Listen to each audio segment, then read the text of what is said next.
International Widows' Day is held annually on 23rd June, its purpose being to recognize the need to care for widows and their children and to change the culture that discriminates against them. In this three-part series, we meet Ruth Kimathi, a widow of 5 years. She tells the Grey Purple how her partner died, how her life changed as a result, and gives suggestions on how to support widows in the community. Inviting us to have this conversation on a very sensitive topic and for opening yourself to us. Maybe you can start by letting us know how you first met your late husband. I met my husband at our place of work. Those days after Form 6, we were posted to go and teach in the local secondary schools. So I was posted in the school where he was already. And when I went there, he was already settled himself. It was near his home. He was settled. Me, I had to move a little bit away from home. So I found him settled, and he helped me to settle down. And what he told me later is that immediately he saw me, he knew that I would be his wife. But for me, I never thought he would be. You still had your options open. Yes, I did. I had my options. Actually, the last person I thought of getting married to was him. And I think I wasn't even ready. I wasn't even thinking about marriage then. All right. So what changed? What eventually got you attracted to him? Or was it marriage by force? No, it wasn't. I found him very helpful. I think he played the role of a father or a protector in that particular environment. Because I found him very helpful, and he would tell me, here, don't do this, or if you do this, this is what is going to happen. Or in even preparing lessons, he would help me prepare lessons and show me how to do that, because we used to be called untrained teachers. But since he had already worked there for 1 year, and he was more organized than I was. I was very, very clean. So he became a very close friend because of the support he was giving me. And that's how we got close together. I think he was also a little bit jealous of other male teachers that were there, and he would always tell me, if like probably we go play with or go to the market with someone else, he would come and ask me, but why did you do that? Why did you go with that person? You know, this is what it like that. So I think he was a little bit jealous, and he really protected I think his interest in this, as he protected me also. And that's how we got close and got married 6 years down the line, because all of us were fresh from secondary schools. We went to the university, and me, I went to a college. So we took a lot of time before we could complete our education, and we only got married when both of us were employed. All right. Take me to the day of your wedding. What is the most memorable thing about your wedding day? Wow. What I remember most is the cake and our cake cutting. It was quite symbolic. And even today, as I think about it, I see a lot of symbolism in what happened during the cake cutting. We ordered our cake, and for some reason, I I did the wrong date, so the cake came much earlier than it was expected. So by the wedding day, it was already hard because we didn't have fridges to put in. It was the coating was really, really hard.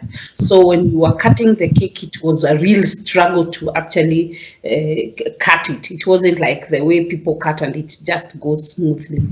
And I remember the matron of honor, or the cake matron, saying that it is symbolic of marriage life or life ahead, that it will not be a bed of roses, that marriages have challenges, and probably that cutting the cake, holding hands together, shows that or symbolizes that those challenges can be overcome if we are able to work together as partners.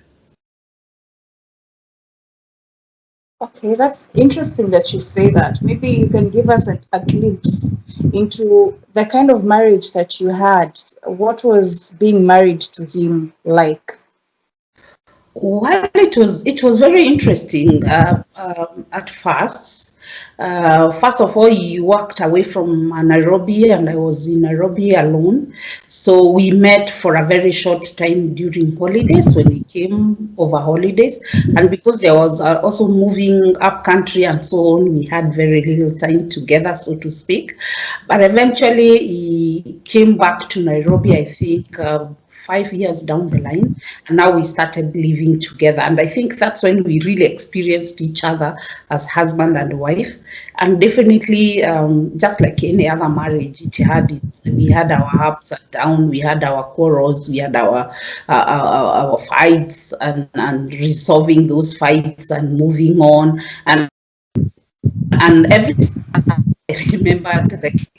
I remembered how tough the cake was, and what the cake matron said that day. And yeah, I think that's how we lived until we passed on in 2016. How long had you been married before he passed away? 2016 to... We were married for about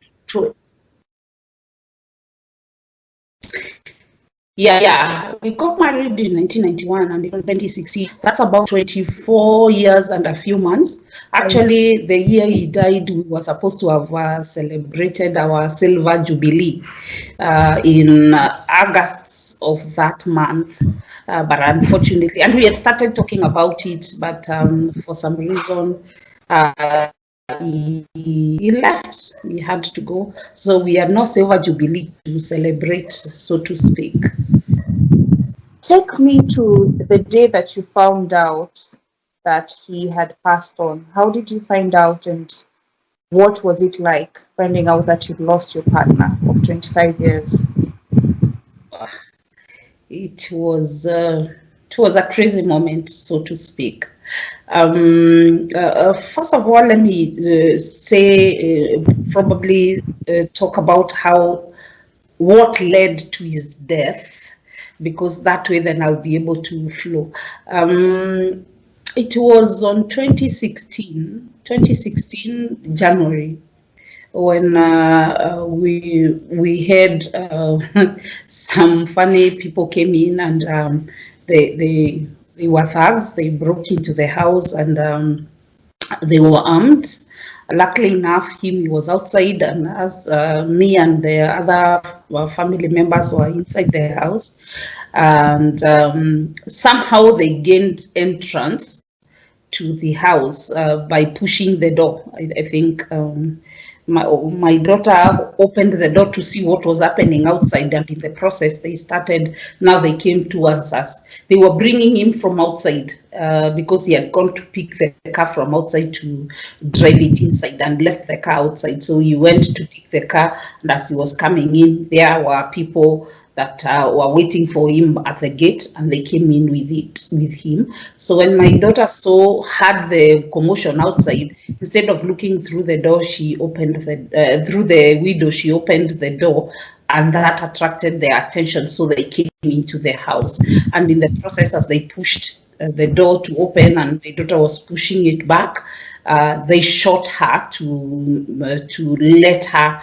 or to gain entrance, and she fell down, and then they were able to gain entrance to come in. At that point, I heard him scream and walk out, run away.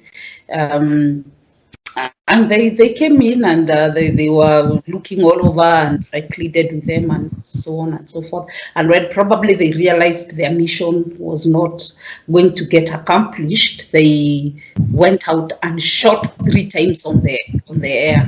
And it is at that point now where wherever my husband had hidden himself, he decided to come back to save us because he thought we are all being shot. And when he was coming back, then they shot him. But he didn't die immediately. He was able to go to the hospital, and eventually he died the 3rd day. The 3rd day in the hospital. So that fateful morning, I received a call from the hospital, Aga Khan Hospital, and I could see on my phone Aga Khan Hospital ringing very early in the morning, around 7. And I was like, why are they calling so early in the morning? And I was scared to pick the phone. But eventually I picked the phone, and they said, we need your consent to take him back for surgery. So there were complications, and they said, okay, go ahead. And then I called my sister, and I told my sister, there's this call that has come in, and it's really scaring me. They said they're taking him back for surgery, for a second surgery. He had just done a surgery a day before, so this is another one. And I was like, I don't like what is happening. And she told me, why don't you go to the hospital so that when he wakes up, he finds you there? And I said, no, I am not going. She really pleaded with me to go, but I told her, you go. If he wakes up, call me, I come and see him. I don't know, my sixth sense was telling me that like something is really, really wrong because of even the hurry or the tone that I had on the phone when the doctors called me. So by the time I went to the hospital, I found, I went with my elder son, and I found my sister was already there, and my sister-in-law and my brother-in-law. And it's like they were waiting for me because my sister kept on asking me, mumefika wapi? Mumefika wapi? And I would say, tumefika hapa. Oh, sawa tunawangoja hapa. Oh, sawa tunawangoja hapa. I think them they had already known, but they didn't want to tell me. So I went into those waiting rooms, and the doctor was told I've come, and he came to now break the news. And he explained, he started by explaining, asked me who I am, and then he explained, oh, he went for second surgery. The surgery was successful, but he woke up and crashed. We tried to get him back. He woke up again and crashed a second time, and now he has not woken up. So I asked the doctor, so when are you expecting him to wake up? And he kept quiet. He didn't, I could see the confusion in his eyes, and he didn't speak for a moment. I asked him, why, I mean, what is this? Can you, I was getting angry, and I asked him, can you tell me in lay person's language, what is this crashing and not waking up? What time are you expecting him to wake up? And then he looked at me, and he did not utter a word. Then in a moment, I was just thinking, this not waking up could be death. So I asked him, do you mean he's dead? And he said, he shook his head and came close, hugged me, and I knew that is it. What immediately came into my mind was, I'm now a widow. Like my status has changed. All of a sudden now I'm no longer the Mrs. So and so. I'm a widow, so I've joined the widows club or group, so to speak. So I remembered a widow who was my neighbor and my friend. So I called her and explained. I told her what has happened. She knew that he was in hospital. Actually, it was a story that was known by everyone because the shooting was, the sounds of the shooting within the estate was very loud enough, and people knew something had happened. And that is how I heard about his death. I remember at that particular moment, my sister and my brother-in-law and my sister-in-law, all of them now started attacking the doctor, like he had made a mistake, and they were like blaming him for my husband's death. And I looked at this old man. He is an Indian of about 50, I should say about 55, 60, because he had gray. And I was asking myself, but this guy has done several surgeries. I mean, this is not his first surgery to do. And he doesn't know my husband. So why would he want to kill him, really? Why would he want him to die? So within a flash of a second, I just stopped the noise that was going there by just us telling the doctor, I think you've done your best, but your best did not, or your best did not work out.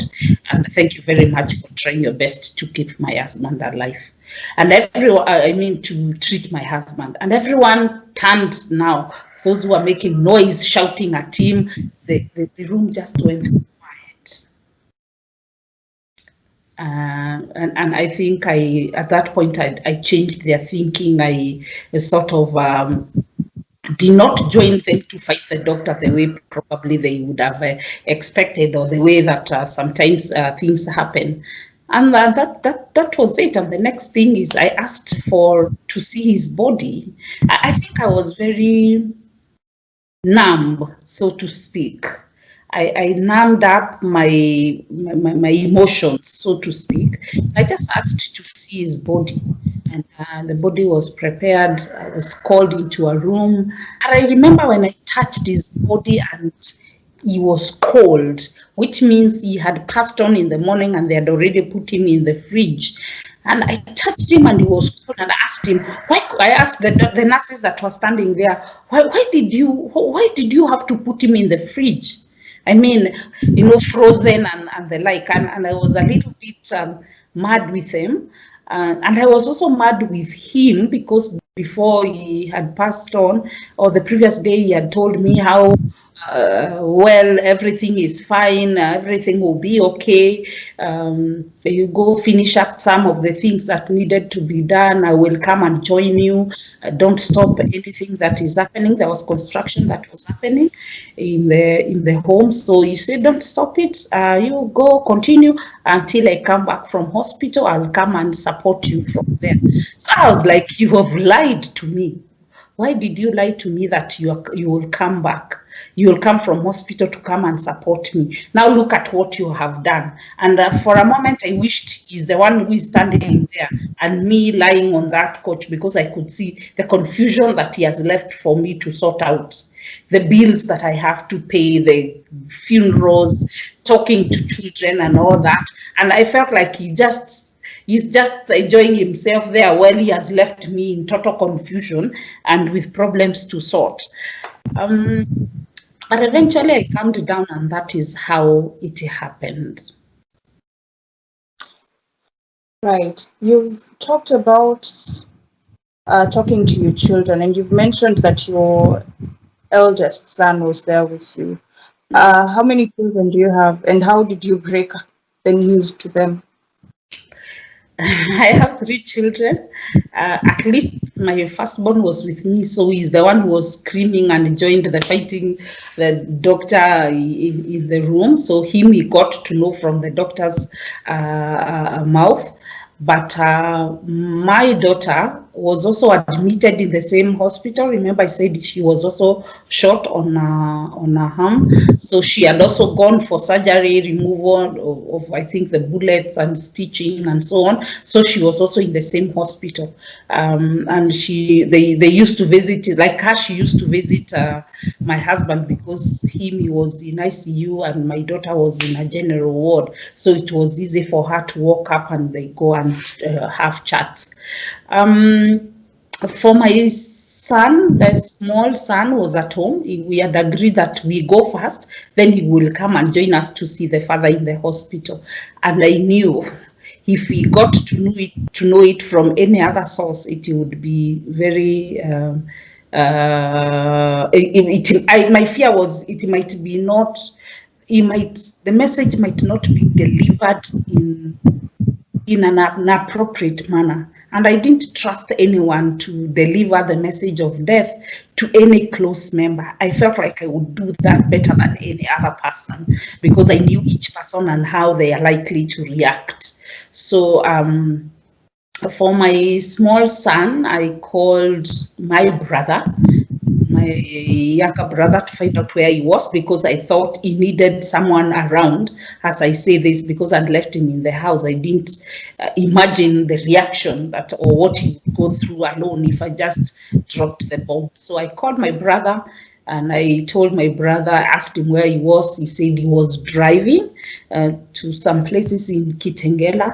So I asked him to get to the nearest petrol station and stop and call me.